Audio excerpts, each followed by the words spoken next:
మన తెలుగు సంస్కృతి సాంప్రదాయాలకు నిలువెత్తు నిదర్శనమైన విశ్వవ్యాప్తమైన మన తెలుగు నృత్యం కూచిపూడి గురించి ఈరోజు మీ అందరికీ ఒక కథ చెప్పనా?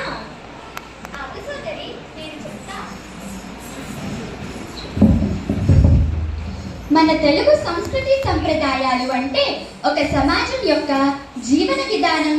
అందులో భాగంగా భాష, వస్త్రధారణ, ఆహారపు అలవాట్లు వంటివి ఉంటాయి.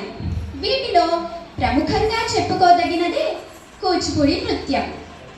కూచిపూడి నృత్యం ఆంధ్రప్రదేశ్కు చెందిన భారతీయ నృత్యం.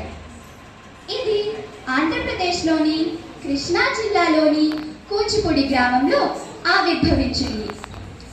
ఈ ప్రాంతంలోని బ్రాహ్మణులు క్రీస్తు పూర్వం 2వ శతాబ్దం నుండే దీనిని అభ్యసించేవారు. 17వ శతాబ్దంలో వెంపటి చిన్న సత్యం గారు దీనిని పునరుద్ధరించడంలో కీలక పాత్ర పోషించారు. భరతనాట్య నృత్య రీతిని పోలి ఉన్నప్పటికీ కూచిపూడి పూర్తిగా భిన్నమైన పద్ధతిలో ఉంటుంది. హిందూ దేవుడైన కృష్ణుణ్ణి ఆరాధించే రూపంగా కూచిపూడి అభివృద్ధి చేయబడింది.